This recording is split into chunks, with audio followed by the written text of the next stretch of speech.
துக்கம் சந்தோஷமாய் மாறும். உங்கள் கவலைகள் கண்ணீர் எல்லாம் மறைந்துவிடும். கலங்காதே மகளே, கலங்காதே மகனே, நம் இயேசு கைவிட மாட்டார். உங்கள் துக்கம் சந்தோஷமாய் மாறும். உங்கள் கவலைகள் கண்ணீர் எல்லாம் மறைந்துவிடும். கடந்ததை நினைத்து கலங்காதே, நடந்ததை மறந்துவிடு.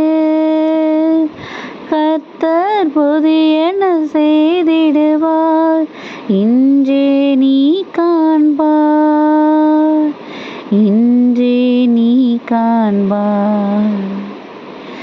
ஹாய் குட்டீஸ், எல்லோரும் எப்படி இருக்கிறீங்க? நல்லா இருக்கீங்களா? ஹாப்பியாக இருக்கீங்களா?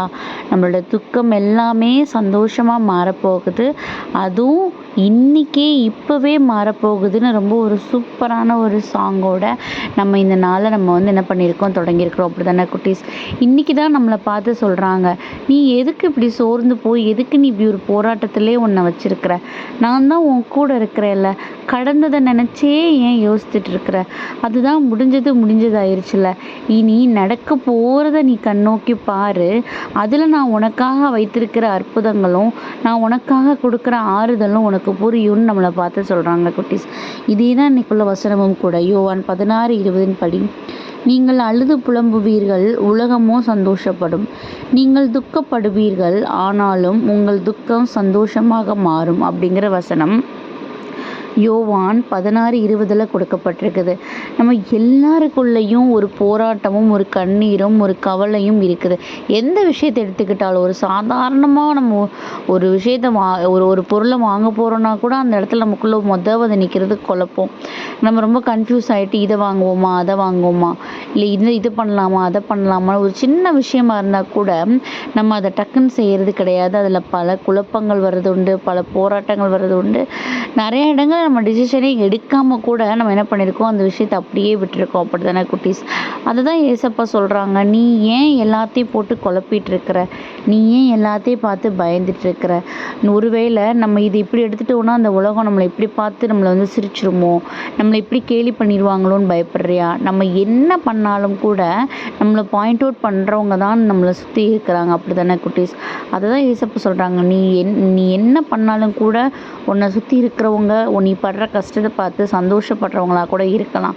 ஆனால் நீ கவலைப்படாத. நீ இப்போ படுற இந்த ஒவ்வொரு கண்ணீருக்கும் ஒவ்வொரு கவலைக்கும் பன்மடங்கா, அதுக்கு ஈக்குவலாக கூட இல்லை, பன்மடங்கு அதிகமாக சந்தோஷத்தை நான் உனக்கு உண்டு பண்ணி தரப்போகிறேன். கண்டிப்பாக உன்னுடைய துக்கம் சந்தோஷமாய் மாறும்னு நமக்கு இன்றைக்கி வாக்குறுதி கொடுக்குறாங்க.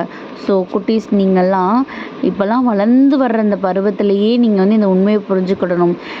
நம்ம கஷ்டப்படும் போதும் சோர்ந்து போகும்போதும் அதை கண்டு சந்தோஷப்படாத ஒரே ஒருத்தர், அதை கண்டு இவனுக்கு இது கண்டிப்பாக தேவை தான், இவன் இப்படி தானே, இவனுக்கு கண்டிப்பாக இந்த தேவை தான் அப்படின்னு நம்மளை பார்த்து ஏளனப்படுத்தாத ஒரே ஒரு உறவு யார் அப்படின்னா அது நம்ம ஏசப்பா மட்டும்தான். ஸோ அவரே இன்றைக்கி நம்மளை பார்த்து சொல்கிறாரு, நீ அழுது புலம்பிகிட்டு இருக்கிற, நீ ஏன் போராடிட்டு இருக்கிற? உன்னுடைய இந்த துக்கத்தை சந்தோஷமாக மாற்றுறதுக்கு தான் நான் உன் கூட இருக்கிறேன்ல. ஸோ நான் கண்டிப்பாக இன்றே நான் உனக்கு இந்த பிரச்சனையை சரிப்படுத்தி கொடுப்பேன். உன்னுடைய துக்கத்தை சந்தோஷமாக மாற்றுவேன். அதில் நான் உனக்கு அஷூரன்ஸ் கொடுக்குறேன், நீ ஹாப்பியாக இருன்னு நம்மளை பார்த்து சொல்கிறாங்க. ஸோ அவருடைய உடனிருப்பும் அவருடைய அரவணைப்பும் நம்மளோட இருக்கிற வரைக்கும் நம்மளோட துக்கம் எப்பயும் சந்தோஷமும் நிறைவுமாக மாறும் குட்டீஸ். ஸோ அதுக்காக ஏசப்பட்டப்போ கொடுத்து ப்ரேயர் பண்ணுவோமா? அன்பான ஆண்டவர், இந்த நேரத்திற்காக நன்றியப்பா. தகப்பனே, எங்களை இம்மட்டுமாய் கைவிடாத தேவன், இனியும் கூட நாங்கள் செய்கிற ஒவ்வொரு விஷயங்கள்லையும் முடிவுடன் இருப்போம்.